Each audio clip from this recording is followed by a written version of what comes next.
अब बात करेंगे ठंड की। पहाड़ों पर हल्की बर्फबारी के बाद से मैदानी इलाकों में ठंड दरअसल बढ़ गई है। जम्मू कश्मीर में हल्की बर्फबारी के साथ साथ बारिश भी हुई, जिससे लोगों की परेशानी बढ़ गई।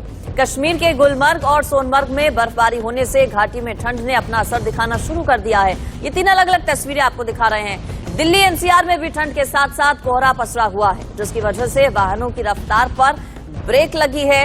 ये फिलहाल तीन अलग अलग तस्वीरें आपके टीवी स्क्रीन पर जम्मू कश्मीर की हैं। बर्फबारी का सिलसिला शुरू हो चुका है पहाड़ी राज्यों में। जम्मू कश्मीर में क्या स्थिति है, इन तस्वीरों के जरिए आप समझिए। भारी बर्फबारी बीते कल देखने को मिली, जिसके बाद कई जगहों पर सड़कें प्रभावित हो गई, कई फीट तक बर्फ जम गई और बर्फबारी का असर पहाड़ी इलाकों में, मैदानी इलाकों में भी देखने को मिल रहा है। पहाड़ी राज्यों में बर्फबारी हो रही है और मैदानी इलाकों की अगर बात करें तो यहाँ पर शीतलहर लोगों को अपनी चपेट में ले रही है। कोहरा लोगों को परेशान कर रहा है। ये अलग अलग अब 6 तस्वीरें आप देखिए। पहाड़ों पर बर्फबारी के बाद मैदानी इलाकों की तरफ बढ़ती हवाओं से सर्दी बढ़ गई है। धुंध की सफेद चादर से मैदानी इलाके ढके हैं। विजिबिलिटी कम होने से हवाई सेवाओं पर भी इसका असर पड़ा है। रेल यातायात पर भी इसका असर पड़ा है। सड़क यातायात पर तो असर है ही, लेकिन इसके अलावा रेल और हवाई यातायात पर भी इसका असर, क्योंकि कई ट्रेनें ऐसी हैं जो कि देरी से चल रही हैं। कई ट्रेन को कैंसिल ही कर दिया गया है। ठंड से बचने के लिए लोग अलाव का सहारा ले रहे हैं। ये 6 अलग अलग तस्वीरें आपको हम दिखा रहे हैं। कोहरे की चादर दिल्ली एनसीआर में भी पिछले 2 से 3 दिनों से लगातार देखने को मिल रही है। विजिबिलिटी कम हो गई है कोहरे की वजह से, और जब विजिबिलिटी कम है तो दिन में भी लोगों को, सुबह के वक्त भी लोगों को अपनी गाड़ियों की लाइट्स चलाकर चलना पड़ रहा है।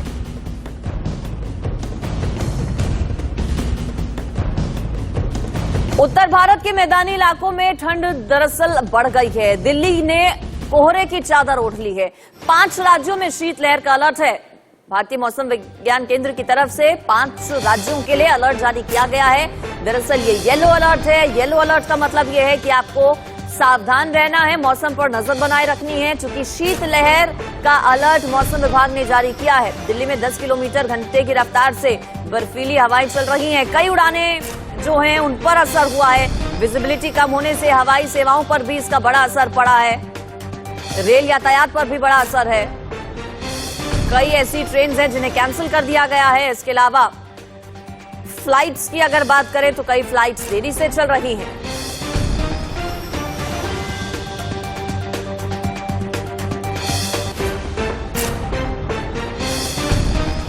और इस बार मेरे साथ अलग अलग राज्यों से हमारे संवाददाता जुड़ गए हैं। उनसे जानेंगे मौसम के मिजाज क्या है अलग अलग राज्यों में, क्योंकि पहाड़ी राज्यों में बर्फबारी का दौर शुरू हो चुका है। मेरे साथ अनुराग शर्मा हिमाचल से हैं, जतिन दिल्ली से जुड़ गए हैं, महेंद्र माही नोएडा से हैं, राकेश कुमार फतेहपुर से, इसके अलावा गाजियाबाद से रिपोर्ट कर रहे हैं राजीव मिश्रा, और कश्मीर से नासिर खान। सबसे पहले कश्मीर का ही रुख कर लेते हैं। हमने कश्मीर की तस्वीरें भी देखी नासिर, बर्फबारी का सिलसिला शुरू हो चुका है। अभी तापमान कितना वहां पर? बर्फबारी देखने को मिली, इसका ठंड का असर जो है मैदानी इलाकों में है, धूप है। और रात के तापमान की अगर बात करेंगे, रात का तापमान श्रीनगर में जो है -3 से नीचे चला गया है। वही अगर लद्दाख, गुलमर्ग, पहलगाम, सोनमर्ग की बात करें, पर्यटन स्थलों की, एक तो मौसम से पहले ही वहाँ पे बर्फबारी हुई, उसके साथ साथ रात का तापमान जो -5 से नीचे चला गया। वही लद्दाख की अगर बात करें, लद्दाख का तापमान जो है -12 से नीचे चला गया। इसलिए अगर हम श्रीनगर की तस्वीरें भी देखेंगे, यहाँ पे कोहरा जम चुका है, विजिबिलिटी 0 है। दिन की शुरुआत जो है वो 12 बजे के करीब होती है, तो लोगों को जो है काफी मुश्किलों का सामना करना पड़ता है। इस ठंड से बचने के लिए एक तो लोग अपना उपाय कर रहे हैं, लेकिन अभी भी जो है ठंड आपकी की बनाई हुई है कश्मीर घाटी में, तो लोग काफी मुश्किलों का सामना उनको करना पड़ता है। भाई अगर बच्चों की अगर बात करें तो बच्चों में जो है सांप, खांसी जैसी बीमारियां जो है वो रोज बढ़ती दिख रही है, क्योंकि मौसम का ये दिसंबर का मौसम है। इस मौसम में जो है पहली बर्फबारी होती है, लेकिन आज से 22 दिसंबर से लेकर 40 दिन तक हैरिश पीरियड जो कश्मीर का माना जाता है वो शुरू हो चुका है। इससे रात का तापमान जो है वो -10 से नीचे चला जाता है, कोहरा जम जाता है और जो पाइप्स है वो भी जम जाती है। तो उसकी शुरुआत जो है आज से हो चुकी है। ये 40 दिन तक पीरियड रहेगा, तो कहीं ना कहीं नासिर क्या आसपास की तस्वीरें आप दिखा पाएंगे? चूंकि देखिए नया साल भी आने वाला है, क्रिसमस भी आने वाला है, ऐसे में लोग बहुत ज्यादा संख्या में जम्मू कश्मीर का रुख करते हैं, तो क्या फुटफॉल वहां पर आगे आने वाले दिनों में ज्यादा रहने वाला है? तस्वीरें भी दिखाइए वहां पर फिलहाल। जी बिल्कुल, ये तस्वीरें है, ये आप देख सकते हैं। हम इस वक्त लाल चौक में मौजूद है। यहाँ पे आप देख सकते हैं ये एक छोटा सा पूल है। यहाँ पे जो है पानी सारा जम चुका है। पार्क में जहाँ तक आपकी नजर दौड़ेगी वहां तक आप देखेंगे तो पूरी सफेद बर्फ की चादर जो है वो बिछ चुकी है। और आने वाले समय में जो देखा जा रहा है कि पर्यटकों का फुटफॉल जो है वो बढ़ता है। न्यू ईयर भी आने वाला है, क्रिसमस भी आने वाला है। और वही अगर गुलमर्ग और पहलगाम की बात करें जहाँ पे ज्यादा पर्यटकों का फ्लो रहता है, वो वहाँ पे बर्फबारी जो है 3 से 4 फीट जो है रिकॉर्ड की गई है। तो ये एक पर्यटक के लिए एक खुशी की बात है। जो पर्यटक विंटर्स तो यहाँ पे आते हैं वो एंजॉय करते हैं स्नो में, तो कहीं ना कहीं उनके लिए खुशी की बात है कि और मौसम विभाग का मानना है कि 27 और 28 दिसंबर को हेवी स्नोफॉल जो है कश्मीर घाटी में फिर से एक बार देखने को मिलेगा। बाला इलाकों के साथ मैदानी इलाकों में भी बर्फबारी जो है। ठीक है नासिर, आप बने रहिए। और भी जगहों से मेरे साथ हमारे संवाददाता जुड़े हैं। नोएडा से महेंद्र माही, उनका रुख कर लेते हैं। महेंद्र, पिछले 2 दिन से हम देख रहे हैं जबरदस्त धुंध है दिल्ली एनसीआर में, आज कैसे हालात? अंजलि देखिए, आपको बता दूं कि अगर धुंध की बात करें तो आज नोएडा एनसीआर में कम धुंध है कल के मुकाबले, मगर जिस तरीके से हमने देखा कि दिल्ली एनसीआर में कुछ जगह ऐसी हैं जहां धुंध की कोहरे ज्यादा है, तो वहां लोगों को बचने की जरूरत है, वहां लोगों को थोड़ी जागरूकता लाने की जरूरत है। क्योंकि देखिए, हमने देखा किस तरीके से नोएडा यमुना एक्सप्रेस पे कल सुबह तकरीबन 5:30 और 6 बजे के आसपास कैसे गाड़ियों में जो आपस में भिड़ंत हुई, जिसमें तकरीबन 24 लोग घायल हो गए और एक की मृत्यु हो गई। तो कहीं ना कहीं हमें भी जागरूकता की अभियान की जरूरत है। और वहीं हमने जब प्रशासन की बात की तो प्रशासन ने देखिए एक नई मुहिम चलाई है। उन्होंने कहा है कि हम हर एक जो यमुना एक्सप्रेस पे है, तमाम जो हाईवे वहाँ एक बुलेटिन जारी करेंगे। बुलेटिन में ये बताएंगे कि कहाँ घना कोहरा है, कहाँ आपको किस तरह का सेफ्टी रखना चाहिए। और जो टोल होते हैं, टोल पे लोगों को समझाया जाएगा। अगर आपको नींद आ रही है तो आप सो जाइए, मगर चाय पीजिए, मगर जब आपको नींद आ रही तो आपको ड्राइव नहीं करना। तो कहीं ना कहीं जो प्रशासन है वो अलर्ट मोड पे है। अगर बात करें फिलहाल हम कोहरे की, तो कल के मुकाबले जो कोहरा है वो नोएडा एनसीआर में कम है, मगर ठंड है, ठंड बढ़ता ही जा रहा है। दिल्ली में कुछ लोग इसका स्वागत कर रहे हैं, मगर वो लोग जो परेशान है, जो रोज कमाते हैं, जो रोज बाहर जाते हैं, जो दिहाड़ी वाले लोग होते हैं, वो काफी परेशान है। जी अंजलि, बिल्कुल ऐसा नहीं है कि कोहरा नहीं है, लेकिन पिछले 2 दिन के मुकाबले कह सकते हैं कि कोहरा आज कम है दिल्ली एनसीआर में। लेकिन ये जरूर है कि मुसीबत लोगों की बढ़ गई है। आप सभी बने रहिए। आपको बता दें दर्शकों को कि घने कोहरे की वजह से लोगों की परेशानियां बढ़ गई हैं। 5 राज्यों में कोहरे का पहरा देखने को मिला है और 5 राज्य ऐसे हैं जहां पर अलर्ट भी जारी किया गया है। रेलवे पर भी कोहरे की बाढ़ देखने को मिल रही है। घने कोहरे की वजह से कई ट्रेनें ऐसी हैं जो कि देरी से चल रही हैं। रफ्तार पर पूरे तरीके से ठंड ने ब्रेक लगा दिया है। सड़क जो यातायात है वो तो प्रभावित हुआ ही है, इसके अलावा रेल यातायात और हवाई यातायात पर भी इसका असर, धुंध की वजह से जो कनेक्टिविटी है उस पर असर पड़ा है। कई राज्य ऐसे जहां पर धुंध बहुत ज्यादा है और ऐसे में कई ट्रेन देरी से चल रही हैं। तो कई ट्रेन ऐसी हैं जो कि रद्द हुई हैं। उत्तर भारत में शीतलहर का कहर लगातार जारी है। घने कोहरे की वजह से ट्रेन का परिचालन प्रभावित हो गया।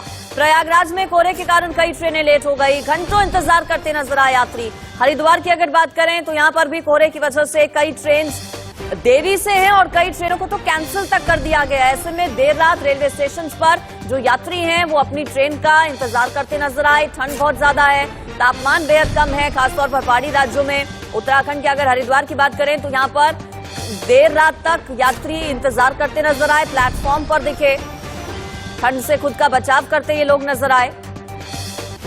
अलग अलग जगहों से मेरे साथ हमारे संवाददाता भी जुड़े हुए हैं। जतिन दिल्ली से हैं मेरे साथ, इसके अलावा राजीव मिश्रा गाजियाबाद से हैं। राजीव का पहले रुख कर लेते हैं। राजीव, यूपी सरकार की तरफ से रोडवेज बसेस जो हैं उनको रात के लिए बंद कर दिया गया है, क्या घना कोहरा इसके पीछे की वजह?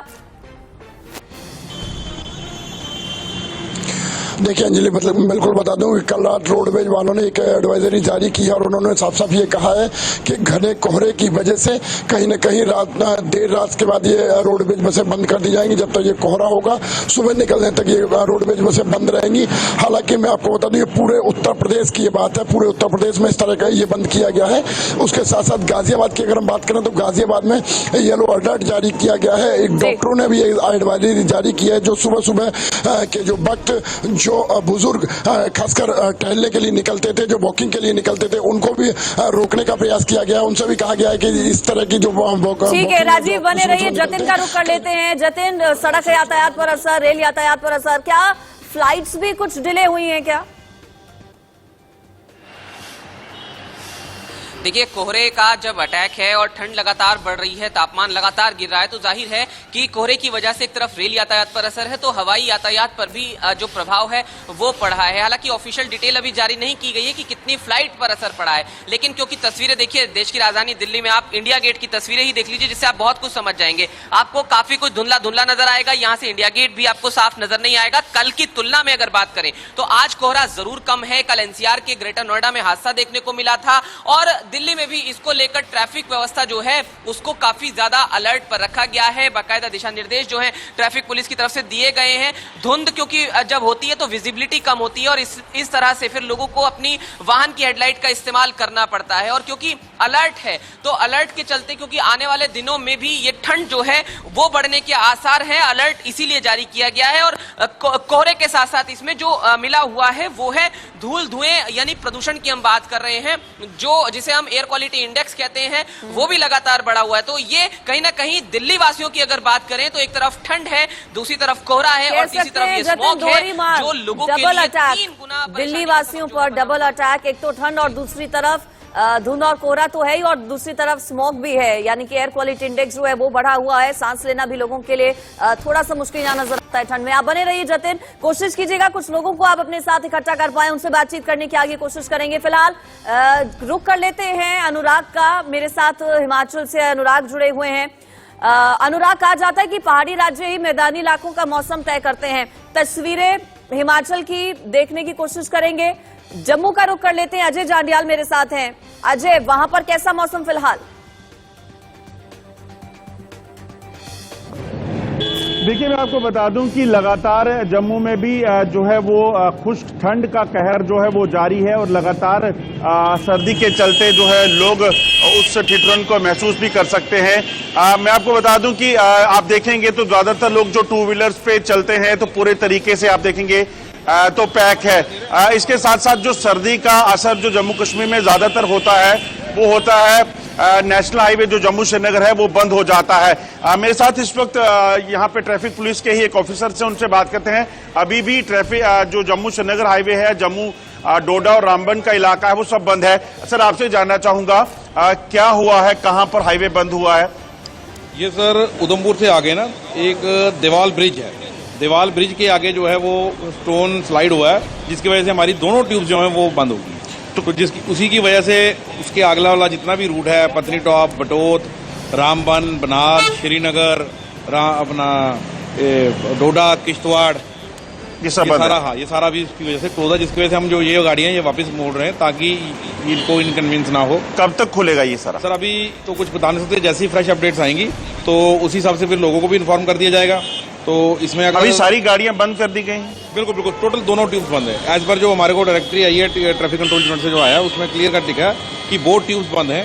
तो इस चीज को समझ सकते हैं क्योंकि ये शूटिंग स्टोन, स्नोफॉल के बाद ब्लॉकेड, ये बड़ी कॉमन सी बात है और आने वाले दिनों में ये ज्यादा होने वाला है। और अगर आप देखेंगे तो लगातार जो ट्रैफिक पुलिस कर्मी हैं वो यहाँ पे रोक रहे हैं। सर्दी है इसलिए पूरे तरीके से पैक हैं और इस चीज को सुनिश्चित कर रहे हैं कि किसी भी तरीके से जो लोग हैं उनको सफर ना करना पड़े, क्योंकि जिस इलाके में हाईवे बंद हुआ है उसके बाद जो आगे का इलाका है वहां पे टेम्परेचर जो है वो काफी लो चला जाता है।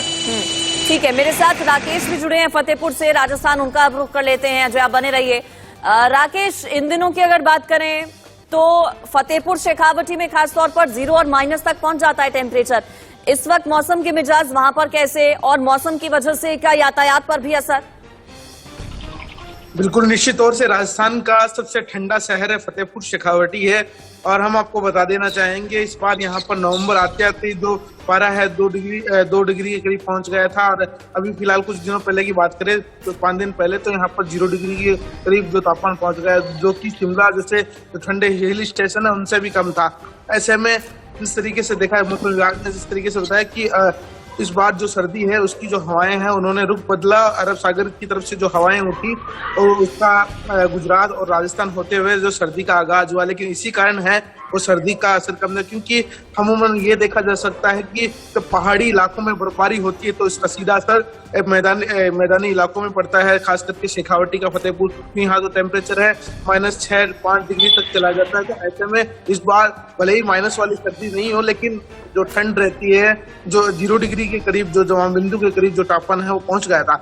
ऐसे में कहीं ना कहीं इससे किसान भी प्रभावित है, क्योंकि शेखावटी के किसान सबसे ज्यादा खेती करते हैं, तो सरसों ऐसी जो फसलें उन पर ऐसा प्रभाव पड़ा है, क्योंकि जो बूंदाबांदी और ओस ऐसी नहीं आने के कारण यहाँ पर कहीं ना कहीं उन किसानों को परेशानी, जो फसलों में पैदावार वो नहीं हो रही है। और एक तरफ दूसरी तरफ हालांकि हनुमानगढ़ की अगर बात किया तो हनुमानगढ़ सहित अन्य जो जिले हैं वहां पर कई जगह कोहरे की भी कोहरा भी बना हुआ है, और करीब 10 जिले ऐसे हैं राजस्थान के जिनमें टेम्परेचर 10 डिग्री से ठीक है, आप बने रहिए राकेश। महेंद्र माही का एक बार फिर से मैं रुक कर लेती हूँ, नोएडा से महेंद्र माही है मेरे साथ। महेंद्र, यूपी सरकार की तरफ से रोडवेज को लेकर तो फैसला लिया ही गया है, इसके अलावा कहा जा रहा है कि जो स्कूल टाइमिंग्स हैं बच्चों के, उसमें भी बदलाव किया गया है। बिल्कुल अंजलि, देखिए अगर रोडवेज की बात करें तो सरकार ने एक सख्त फैसला लिया है और ये कहीं ना कहीं सही भी है, क्योंकि देखिए लगातार हमने देखा किस तरीके से नोएडा एक्सप्रेस पे तमाम जो हाईवे है, नोएडा दिल्ली कहीं के भी मान लीजिए, वहां लगातार हादसे बढ़ते ही जा रहे हैं, जिसको देखते हुए सरकार ने फैसला किया है कि जो रोडवेज बस है वो रात में अब नहीं चलेंगी, जिससे यात्रियों को थोड़ी मुश्किल तो होगी, क्योंकि देखिए बसें पर्याप्त हैं यूपी सरकार पे, मगर फिर भी जो सफर होता है वो थोड़ा मुश्किल होगा, मगर कहीं ना कहीं लोगों की जान की परवाह है, इसलिए उन्होंने रोडवेज जो बस है वो रात को रोक दिया। अगर बात करें स्कूल की टाइमिंग तो उन्होंने डीएम को आदेश दिया है, डीएम अपने मुताबिक जिस जिले में ज्यादा ठंड है उसके मुताबिक वो आदेश जारी करेंगे, जिसके बाद स्कूल की टाइमिंग चेंज होगी। दूसरी बात बता दें, अगर जिस तरीके से लगातार ठंड भी बढ़ रही है तो प्रदेश सरकार ने यह भी कहा है कि तमाम ऐसे जिले हैं जहां बेसहारा लोग रहते हैं, जहां रेडी पटरी वाले लोग रहते हैं, उनके पास छत नहीं होती, तो उनके लिए रेन बसेरा का इंतजाम किया। रेन बसेरा में कंबल हो, रजाई हो, तकिया हो, और तमाम ऐसी जो रोड है जहां टेम्पो वाले रहते हैं उनके लिए अलाव जलाया जाए, खाने पीने की व्यवस्था की जाए, तमाम लोगों के लिए चाय की व्यवस्था की जाए। तो देखिए प्रदेश सरकार अपने लिए अलर्ट मोड पे है, मगर कहीं ना कहीं हम लोगों को भी सोचना चाहिए, हमारे आसपास जो लोग रहते हैं जिन पे ना छत होती है ना पहनने के लिए गर्म कपड़े होते हैं, अगर हम हो सके तो हमें उन्हें गर्म कपड़े डोनेट करने चाहिए या उनके लिए कुछ खाने के प्रबंध करने चाहिए। बिल्कुल ठीक कह रहे हैं महेंद्र आप, सरकार तो देखिए प्रबंध कर ही रही है अलाव का, इसके अलावा रैन बसेरों का जरूरतमंदों के लिए, लेकिन हमें भी अपने स्तर पर कोशिश करनी चाहिए, मदद करनी चाहिए। जतिन, दिल्ली वालों की अगर बात करें तो दिल्ली वाले इंतजार भी करते हैं ठंड का। दिल्ली में जब ठंड पड़ती है तो एक अलग नजारा दिल्ली का देखने को मिलता है। आप इस वक्त केंद्र जो सेंटर है इंडिया गेट वहां पर मौजूद हैं, आसपास की तस्वीरें दिखाई और क्या ये मुमकिन हो पाएगा कुछ लोगों से आप बातचीत कर पाएं?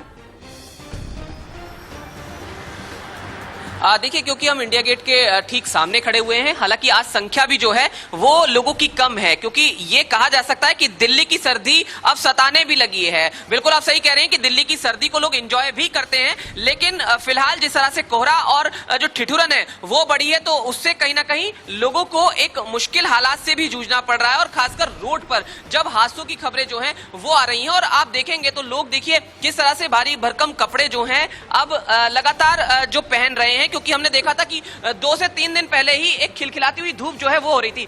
सर, सर्दी का सितम अचानक बढ़ा है, लेकिन दिल्ली की सर्दी को तो लोग एंजॉय भी करते हैं, क्या कुछ कहेंगे? इंडिया गेट के ठीक सामने आप हैं। सर, हम लोग बैंगलोर से, we are here for the first time and we are really enjoying the winters, so let's see. Delhi की सर्दी कहते हैं सताती भी है लेकिन गुलाबी भी होती है, और ठीक इंडिया गेट के सामने क्या कुछ इस समय महसूस कर पा रहे हैं? बहुत सुंदर लग रहा है, बहुत गर्व महसूस हो रहा है जी कि हम भारतीय है जी, एंड सर्दी है तो और मजा है घूमने में। बात करते समय हालांकि भाप जरूर निकल रहा है सब। जी जी जी। चाय की चुस्की ली आपने यहाँ पर? अभी तक नहीं लेंगे। तो चाय की चुस्की को एंजॉय करने जा रहे हैं? Yes sir. तो देखिए बेंगलोर से एक जो आप देखा कि लोग जिस तरह से आए हुए हैं और क्या कुछ वो बता रहे हैं, और दिल्ली की सर्दी को एंजॉय भी कर रहे हैं, लेकिन कहीं ना कहीं मुश्किल हालात उन लोगों के लिए हैं जिनके पास अपना आशियाना नहीं है, आसमान ही उनकी छत है, जमीन पर उन्हें फुटपाथ पर सोना है। उनके लिए सरकार ने रैन बसेरों का इंतजाम जरूर किया है, लेकिन कई लोग हमें कल ऐसे मिले थे जो रैन बसेरों में नहीं जाना चाहते थे, और कहीं ना कहीं ऐसे लोगों के लिए एक मुश्किल की घड़ी भी जरूर ये दिल्ली की सर्दी जो है वो बन रही है, जिस तरह से पिछले 2 दिनों में तापमान न्यूनतम 6 डिग्री तक भी पहुंचा है। ठीक है, अजय का रुख कर लेते हैं, जम्मू से मेरे साथ अजय हैं। अजय, वहां पर कितना असर है यातायात पर? अगर हम रेल यातायात की बात करें, हवाई यातायात की बात करें, चैलेंजेस कितने बढ़ गए हैं? चूंकि पहाड़ी राज्य होने की वजह से जम्मू कश्मीर में ठंड वैसे भी रहती है, लेकिन अब दिसंबर जनवरी में पारा और ज्यादा गिर जाता है, तो क्या क्या चुनौतियां लोगों के सामने वहां पर? देखिए, जम्मू कश्मीर की बात की जाए तो इस बार अभी तक करें तो खुश्क ठंड बिल्कुल लगातार बढ़ रही है। फॉग जो है वो सुबह के समय 3 बजे से लेकर लगभग 6 से 7 बजे तक फॉग जो है मैदानी इलाकों में देखी जा रही है। मगर इस बार क्योंकि अभी तक बारिश ज्यादा नहीं हुई है, बर्फबारी नहीं हुई है, इसलिए ठंड का जो प्रकोप है वो थोड़ा अलग है। अगर आप देखेंगे तो जो लोग 2 व्हीलर्स पर ट्रैवल करते हैं तो वो कहीं ना कहीं अपने आप को प्रोटेक्ट करके चल रहे हैं क्योंकि खुश्क ठंड से वो बीमार ना हो जाए। मगर इंतजार यहाँ लोगों को सिर्फ बारिश का है, बर्फबारी का है, क्योंकि इससे जो बीमार होने का सिलसिला है उसमें काफी फायदा जो है लोगों को मिलेगा, क्योंकि इस समय सबसे ज्यादा परेशानी बच्चों और जो बुजुर्ग हैं उनको चेस्ट कंजेशन और बाकी बीमारियां जो हैं वो काफी परेशान कर रही हैं। हालांकि मौसम विभाग ने सोमवार से जो है बताया कि एक स्पेल शुरू होगा जिसमें बारिश और बर्फबारी होगी, मगर लोग अभी तक इंतजार कर रहे हैं उसका। ठीक है, नासिर का रुख कर लेती हूँ एक बार फिर से जल्दी से। धरती का स्वर्ग कश्मीर को कहा जाता है नासिर, और अब चूंकि आगे फेस्टिवल्स भी आ रहे हैं तो लोग भी बहुत बड़ी संख्या में पहुंचते हैं। ऐसे में वहां पर प्रशासन ने क्या इंतजाम किए हैं? आगे आने वाले दिनों के लिए क्या पूर्वानुमान मौसम विभाग का है? क्या न्यू ईयर पर बर्फबारी जोरदार रहने वाली है वहां पर? जी बिल्कुल, देखिए आने वाले समय में मैंने पहले ही बताया कि आने वाले समय में मौसम विभाग ने पहले ही एडवाइजरी जारी की है कि जम्मू के इलाकों में बारिश और कश्मीर घाटी के मैदानी इलाकों के साथ बालाई इलाकों में जो है भारी बर्फबारी होगी। तो इससे पहले ही जो प्लेट है यहाँ पे गुलमर्ग, सोनमर्ग, पहलगाम है, वहाँ पे पहले ही भारी बर्फबारी 2 से 3 फीट पहले ही बर्फबारी जो है वहाँ पे हो चुकी है। तो प्लेट जो है वो ज्यादा गुलमर्ग जाते हैं, गुलमर्ग में क्रिसमस या न्यू ईयर जो है वो सेलिब्रेट करते हैं, तो वहाँ पे पहले से ही बर्फ जो है वो गिर चुकी है, वो जम चुकी है। तो आने वाले समय में ये देखना बाकी है, जो जब भारी बर्फबारी होती है तो नेशनल हाईवे जो है, रोड कनेक्टिविटी है जो देश के अन्य राज्यों को जम्मू कश्मीर से जोड़ती है, वो बहुत बड़ी रहती है। उसके लिए ये देखना बाकी कि सरकार क्या आज उसमें कामयाब रहेगी, क्या यातायात खुली रहेगी, और उसके साथ जो हवाई यातायात है उस पर भी फौज से असर देखने को मिलता है। लेकिन अभी 27 दिसंबर तक तो मौसम जो खुश्क रहने वाला है, तो उसके बाद ये देखना बाकी जब बारी होगी तो उसके बाद सरकार जो है क्या कदम उठाएगी। ठीक है, आप सभी का बहुत शुक्रिया हमारे साथ जुड़ने के लिए और मौसम के बारे में जानकारी हमारे दर्शकों तक पहुंचाने के लिए। तो देखिए 5 राज्य ऐसे हैं, खासतौर पर उत्तर भारत के, जिसको लेकर अलर्ट जारी किया गया है। अगले 4 से 5 दिन येलो अलर्ट है शीतलहर को लेकर। मौसम विभाग का ध्यान दिए जाने की ऐसे में जरूरत है। खबरों का सिलसिला